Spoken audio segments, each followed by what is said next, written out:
그러면 세 번째로 투자를 직접 실행하기 위한 사전 작업으로 우리가 어느 정도 투자에 대해서 알아야 되고 투자 안에 있는 경제지표, 투자 이론, 투자 상품 등을 어디까지 알아야 하는가에 대한 질문을 제가 많이 받습니다. 저는 대학교 1학년 때부터 투자에 관심을 가지고 매일매일의 금리, 환율, 원자재, 경제지표, 기업 실적 발표, 국내 주식, 해외 주식을 매일 바라보며 사는 금융인입니다. 제가 이런 많은 지표와 공부를 했다고 해서 꼭 수익을 잘 내는 것은 아니라고 생각합니다. 왜 그럴까요? 여러분도 아시겠지만 금융시장은 과거의 패턴을 반복하지 않는다는 거죠.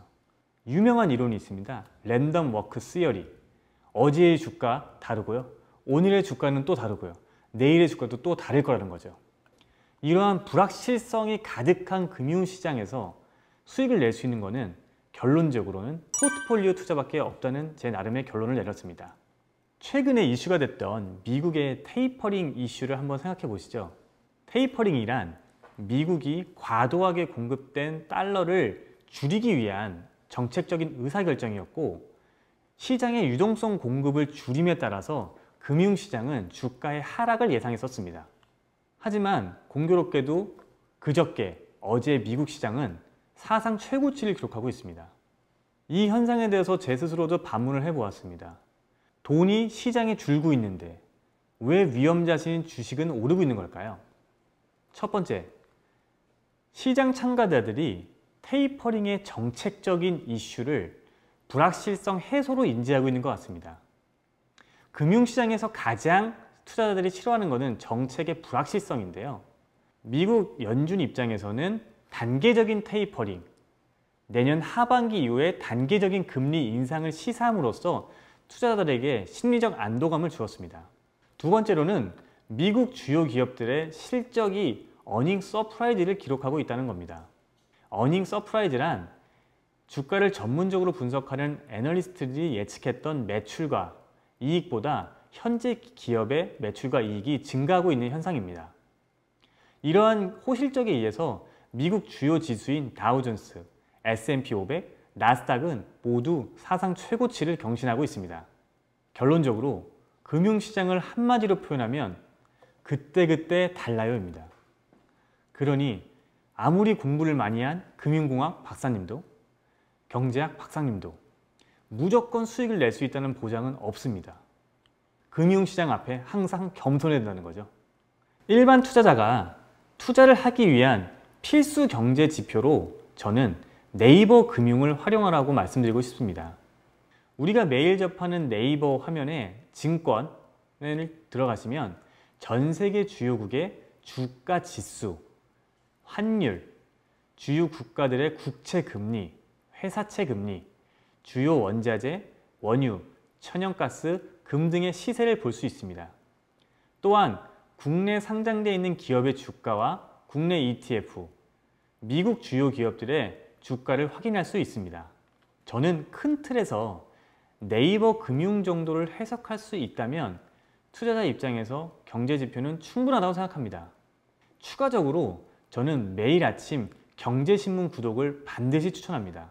경제신문을 보시면 주식, 환율, 기업, 스타트업, 국제면 등의 세션이 나누어져 있고 매일매일 읽다 보면 그 얼개들이 얽혀서 새로운 자신만의 투자법이 생성될 수 있습니다.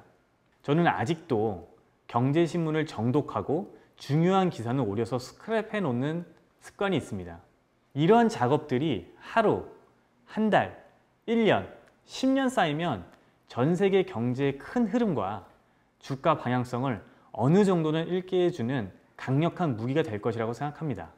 조금 더 구체적으로 들어가서 경제를 이루는 3요소인 가계, 기업, 정부 측면에서 중요한 경제 지표를 한번 확인해 보겠습니다. 가계의 경우 소비의 주체이며 노동을 통해 임금을 받고 저축이나 투자를 실행하게 됩니다. 결국 가계의 소비 심리 지수 또는 고용 안정성 또는 이자 부담 능력들이 가계의 지표를 판단하는 데 중요한 경제 지표가 될 수 있습니다. 다음은 기업인데요. 기업은 대규모 자본 조달을 통한 투자의 실행, 원자재 구매, 및 공장 가동을 통한 생산 활동, 일자리 창출을 위한 채용 활동, 제품의 판매를 위한 마케팅 활동, 신제품 및 신사업 진출을 위한 연구개발 활동 등의 지표를 주목할 필요가 있습니다. 다음은 정부인데요. 정부는 크게 봤을 때 금리를 결정하는 통화정책, 그리고 지출을 하는 재정정책 등의 지표를 보시면 투자의 큰 흐름을 알 수 있습니다. 또한 국가가 정책적으로 육성하고 있는 신사업 정책 지원이라든가 정부가 갖고 있는 외환 보유고, 환율 관리 목표, 수출입 무역 수지 동향 등을 경제 지표에 주목할 필요가 있습니다. 그러면 이제부터 나만의 투자 원칙을 만들어 보시죠. 저만의 투자 원칙은 한마디로 표현하면 예금, 채권, 주식형 상품의 포트폴리오를 구성하여 매일 적립식으로 평생 투자하라입니다. 이제 이 실전 투자를 하기 위해서 알아야 할 전현석만의 투자 원칙에 대해서 소개해 드리겠습니다. 이 원칙은 제가 가지고 있는 원칙으로 절대적인 것은 아니며 상대적이고 변할 수 있음을 다시 한번 말씀드립니다. 첫째, 투자자들이 기억해야 될 제1원칙, 주식은 기업 실적에 비례한다는 겁니다. 기업의 실적이 발표되는 것은 3개월인 분기 단위로 이해하시면 됩니다. 대부분의 기업은 분기마다 분기 실적 보고서를 제출하기 때문입니다. 사람들은 매일매일 쏟아져 나오는 경제 지표, 환율, 금리 등에 민감하게 반응하여 기업을 사고 팔지만 우리 같은 개인 투자자들은 본업이 있기 때문에 매일매일 투자에 일희일비할 필요가 없습니다. 본인이 투자한 기업과 ETF 등이 있다면 3개월 단위, 분기 단위의 점검을 강력히 추천드립니다. 결국 분기마다 발표되는 기업의 매출과 이익이 증가하면 주가는 우상향하고 발표되는 실적의 매출과 이익이 감소하면 우하향하게 됩니다. 두 번째, 투자를 경험하실 때 안정형 상품부터 공격형 상품까지 다양하게 경험해 보십시오. 대부분의 금융기관들이 상품을 추천하는 이유는 먼저 공격적인 상품을 권유하게 됩니다. 과거의 수익을 바탕으로 변동성이 높은 상품을 권유하게 되고 변동성이 높은 상품일수록 수수료가 높을 경향이 있습니다. 하지만 우리 개인 투자자 입장에서는 투자의 경험을 예금, 채권형 상품, 배당형 상품, 주식형 상품 같이 단계적으로 안정해서 공격으로 확대할 것을 권유드립니다. 상품을 가입하게 되면 그 상품에 대해 친숙하게 되고 매달 어떠한 움직임을 보이는지 체험적으로 느끼게 됩니다. 따라서 처음부터 리스크가 큰 상품, 변동성이 큰 상품을 가입하게 되면 투자자 본인의 마음이 흔들릴 수 있습니다. 안정적이고 꾸준히 복리의 힘을 경험할 수 있는 상품을 추천드립니다. 셋째, 투자는 반드시 해외 투자부터 시작하십시오. 국내 투자자들이 빠지는 오류 중에 하나가 바로 국내 상품에 집착한다는 것입니다. 물론 국내 기업도 실적이 꾸준하고 배당이 좋으며 글로벌화된 기업들이 많이 있습니다. 하지만 투자의 시야를 세계로 조금만 넓혀보시면 정말 좋은 기회가 많이 있습니다. 저는 해외 투자 중에서도 특히 미국 시장은 내 자산의 일부를 반드시 투자하는 것을 권유드립니다. 국내 코스피 기업 전체의 시가총액은 전 세계 주식시장의 2% 내외에 불과합니다. 하지만 우리가 알고 있는 미국 시장은 전 세계 시가총액의 45% 정도를 차지하고 있습니다. 결국 미국 기업에 투자하는 것은 전 세계 핵심 기업, 핵심 업종, 핵심 섹터에 투자하는 것을 의미합니다. 넷째, 투자는 반드시 적립식으로 시작하십시오. 투자를 하는 분들이 투자는 보통 목돈이 생겼을 때 한 번에 투자하는 경향이 있습니다. 투자하는 것은 공기와 물 같아서 매일매일 관심을 가지고 적립식으로 꾸준히 하는 것이 정말 중요합니다.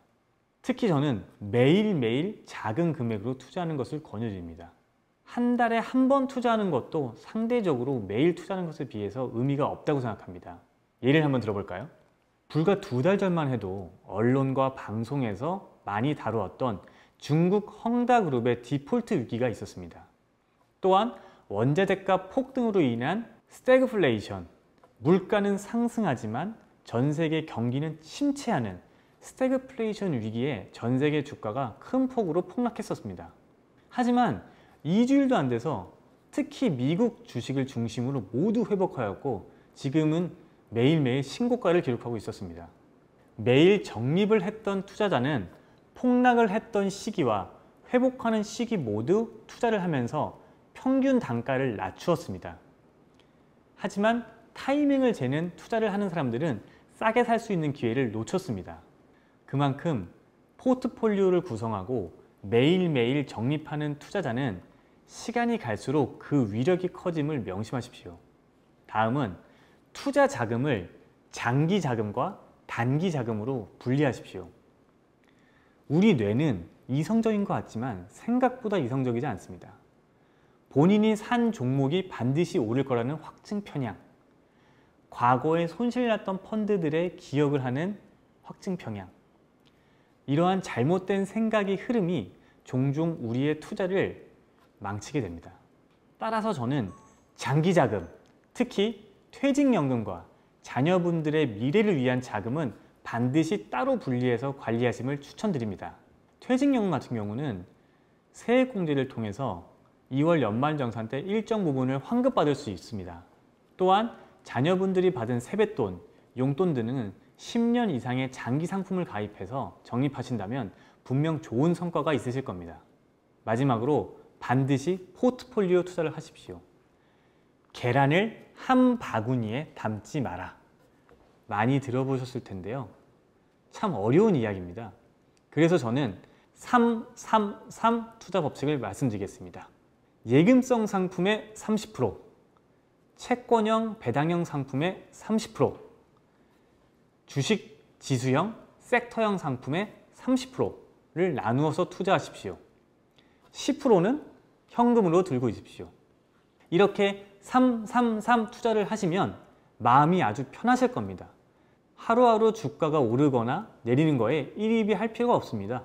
333 법칙에 짜여진 이 예금성, 채권성, 주식형 상품에 매일매일 꾸준히 적립하시고 수익이 낮았을 때 찾으시거나 고객님이 필요하실 때 찾아 쓰시면 되는 겁니다.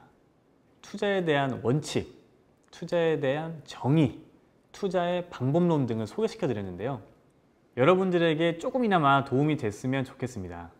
오늘 강의를 들어주신 시청자분들에게 다시 한번 감사드립니다.